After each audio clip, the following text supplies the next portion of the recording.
Salut à tous, c'est Axel de testmobile.fr. On est au MWC 2013 sur le stand d'Alcatel qui a annoncé son One Touch Scribe Easy. Alors Easy, pourquoi je ne sais pas, parce qu'il y a pas mal de fonctionnalités qui ont été intégrées, notamment pardon, la compatibilité, notamment ici ce que je vois, un petit pen, un stylet qui est un peu bizarre, un peu court ici, en plus il est attaché donc je ne vais rien pouvoir en faire, donc je vais le mettre de côté. Mais on va parler de ça pareil un petit peu pour commencer ses spécifications. Alors c'est un terminal qui tourne sur Android 4.1 avec un écran 5 pouces, avec une petite résolution de 480 par 800. C'est quelque chose qu'on constate, oui, qu'on constate à l'œil nu, peut-être difficilement à la caméra, mais ouais, la densité de pixels n'est pas excellente.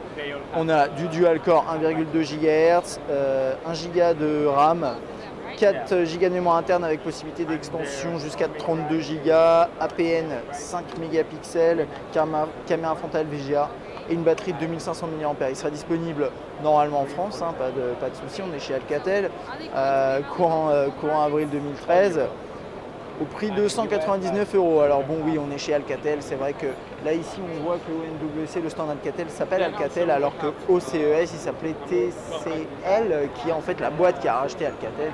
Ici c'est vraiment la marque One Touch qu'on peut voir et qu'on peut apprécier. Voilà. Donc l'écran 5 pouces, grand écran 5 pouces, ici la caméra frontale, en dessous on a les boutons sensibles. Alors là j'ai dans une version orange, ouais, clairement c'est du orange, orange rouge, oui.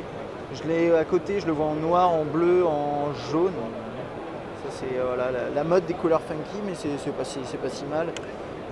Ok, sur la droite le bouton de volume, on a le slot pour, si je ne me trompe pas, et c'est écrit en tout petit et j'arrive pas à lire, ça a l'air d'être pour la micro SD, désolé, hein, mais ouais, ça a l'air d'être, c'est pour une micro SD ça. Là à l'arrière, hop, un autre petit cache, on va l'ouvrir, c'est pour la SIM. Alors je sais pas pourquoi il est si long, mais peut-être pour écrire justement SIM à côté, voilà, que vous voyez peut-être pas bien. En haut le bouton off, verrouiller, déverrouiller. Est-ce que j'ai parlé du jack? Attendez. Ah oui, le jack il est là, d'accord. Les petits coquins, ils ont mis le truc ici. Bon voilà, je vais l'enlever, comme ça je pourrai l'utiliser. Ok. Et puis à l'arrière, hein, je ne vous en ai pas trop parlé, mais l'optique 5 mégapixels et une coque en plastique. Alors c'est un appareil qui est plutôt léger, plutôt agréable à manipuler, j'ai pas de souci. Et puis du coup on va utiliser le stylet, hein, puisque c'est là pour ça. Donc là on a l'écran de déverrouillage qu'on peut bien sûr déverrouiller.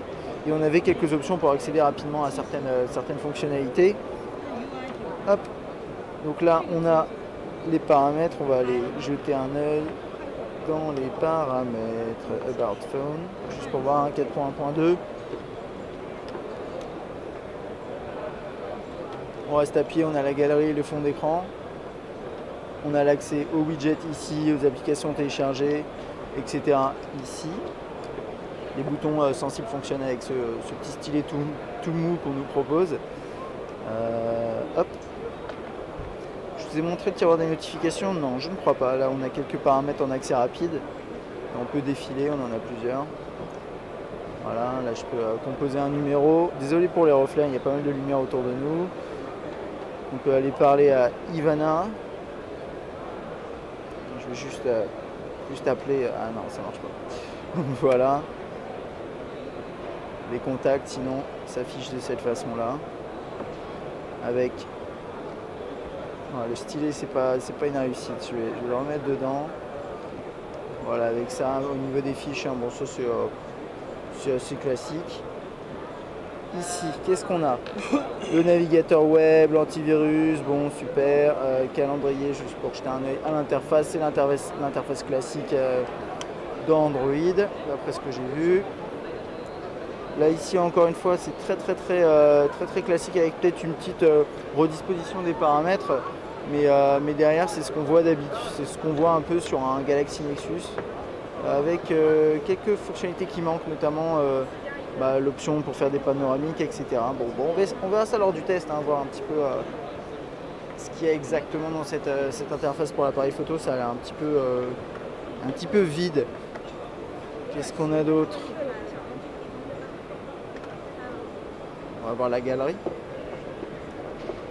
classique Android, mais avec quelques personnalisations ici pour avoir les emplacements, l'heure, enfin l'heure, ouais, le moment où a été capturée la photo ou la vidéo, j'imagine. Les tags, people, si on peut taguer les gens, ça c'est intéressant. LED,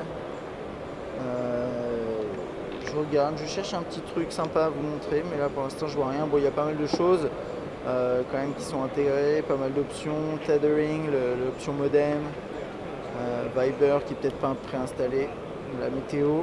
Je voulais juste finir en vous montrant le clavier dans quoi, n'importe quoi, j'arrive pas à voir les textos, on va faire ça, ça ira bien. Oh bah là c'est le clavier ici Android par défaut, mais j'imagine que si j'insiste un peu, on tombe sur Touchpal, qui est mon clavier préféré ou pas.